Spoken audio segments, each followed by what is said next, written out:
Moon Knight, a new action-adventure series coming to Disney+, a very famous Marvel character for many years, Mark Spector. He was a mercenary. He was left for dead in the Egyptian desert, and he now may or may not be infused with powers from Khonshu, the moon god, or he might just be crazy. This is what Disney Plus is doing for the MCU. It is growing it, it is expanding it. Thank you so much.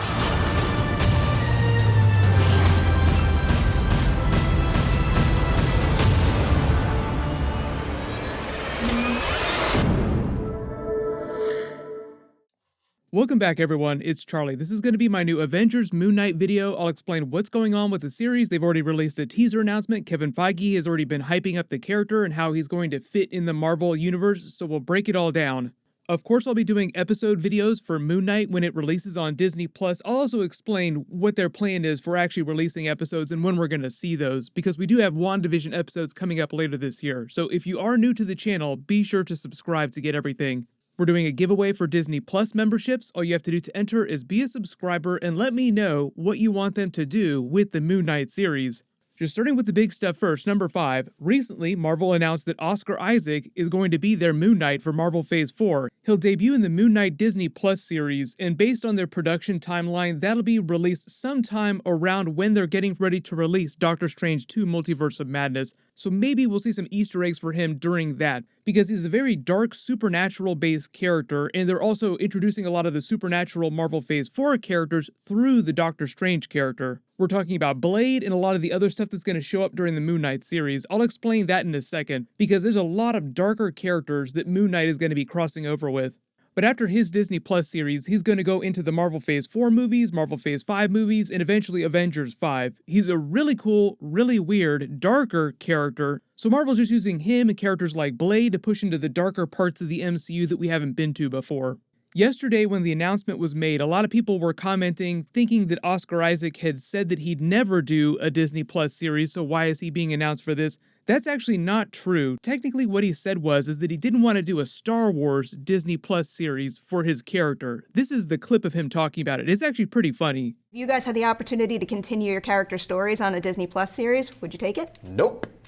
I fucking love you. And you get $3 million an episode. Cashing in my chips. Yeah. He's done his time in the universe, in the galaxies. So what he's saying there is he just doesn't want to continue as the Poe character, and you can't blame him for that. He has a fine relationship with Disney, though. He just doesn't want to do more Star Wars with Poe. Disney owns both Marvel and Star Wars, so really he's just walking from one end of the Disney lot to the other. Anytime really huge or amazing actors come in for smaller roles in movies, they always try to keep them around for other projects that they control. And he is an amazing actor, so this is a huge win for Marvel. Number 4, if you have no idea who Moon Knight is and you're just learning about him for the first time, he's kind of like Marvel's version of Batman. Super rich crime fighter, detective, ultra dark in tone, and certifiably crazy. The whole joke about Batman being a crazy person is more of a joke in the world of comics. Like the other members of the Justice League, DC characters criticize Batman, thinking he's crazy, wondering if he's certifiable. Even a lot of the actors in the Batman movies have played him that way. Michael Keaton, probably the best example, as he's coming back as his version of Batman in the newer DC movies. Right shot! Now you want to get nuts! Come on! Let's get nuts.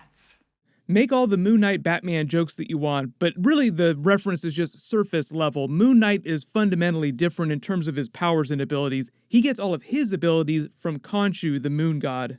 He's also one of the newer people that's shown that he can wield Thor's hammer, although because he's clinically diagnosed schizophrenic, that's what Kevin Feige was talking about when he said he could have the powers of Khonshu, the moon god, or he could just be crazy. The abilities that he's given by the god Khonshu are basically just enhanced speed, strength, endurance, regeneration. The level of his power, though, is affected by the lunar cycle, so at various points he becomes more or less powerful. His very first appearance was in the Werewolf by Night comics, and originally Marvel said that his powers came from exposure to werewolf blood, who obviously are also based on the lunar cycle, but then they retconned that later and gave him the Khonshu moon god origin story. He's a former Marine that gets left for dead in the Egyptian desert, but is saved by an idol from the moon god Khonshu, one of the earliest gods that was worshipped by the people of planet Earth, so he actually goes way back to Avengers 1 million BC. There was actually a recent story called Avengers Age of Khonshu that I'll explain in a second.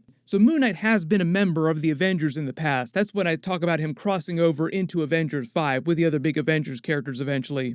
So part of the fun of the character is not knowing whether or not he's telling the truth or he's just acting crazy, because there are times when he's just legitimately acting crazy because he's so schizophrenic. Number 3, talking about more big Avengers crossover, recently he was actually able to steal the powers of all the Avengers on the orders of Khonshu, the god.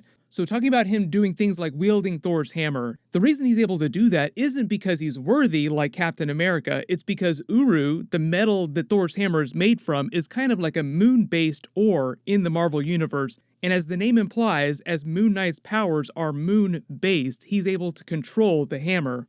He steals the powers of the other Avengers using some special totems. It was this really cool big story where Khonshu the god got really upset with some of the other Marvel gods and wanted him to go around and show them up, and he got into a big fight with Mephisto. So it wound up being a big Moon Knight versus the Avengers story.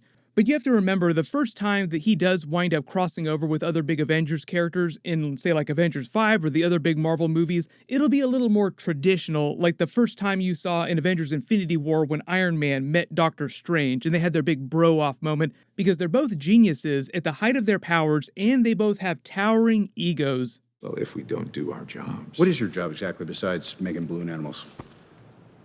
Protecting your reality, douchebag.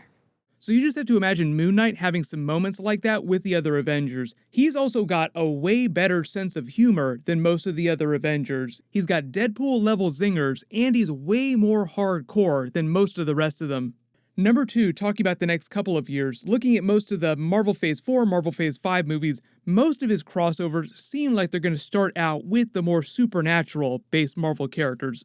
So for instance, Werewolf by Night is also supposed to show up on the Moon Knight series. There have also been a lot of rumors that Dracula is going to be a character on the show as well. Hopefully we'll get this iconic scene. You've probably seen everyone posting it everywhere. So yes, of course, I think that Moon Knight is going to be a big Blade movie crossover character. He was also a member of the Defenders and Heroes for Hire, both of the Avengers and West Coast Avengers teams. So for everyone asking about the Marvel and Netflix characters like Daredevil, Iron Fist, Luke Cage, The Punisher, as of right now, Marvel pretty much has the rights to all those characters back officially and can do anything they want to with them. Charlie Cox has been posting all kinds of funny memes of himself in the costume this past year, like he actually still has his Daredevil costume. This was one of them, him just queuing up a Daredevil Netflix rewatch session. He definitely wants to come back as the character. I know there have been a ton of Spider-Man 3 Daredevil rumors in the past year. There are many different kinds of rumors about what Marvel is supposedly doing in Spider-Man 3. Cue the Tobey Maguire clip. You have to remember that most of those rumors probably won't pan out, so until we see some evidence of, say, like Daredevil or any of the other characters showing up, just assume that Marvel will eventually work them in. Talking about the Netflix characters. But for instance, Moon Knight and Daredevil also pair really well together because they're written in the same tone, gritty crime drama with a big supernatural bend.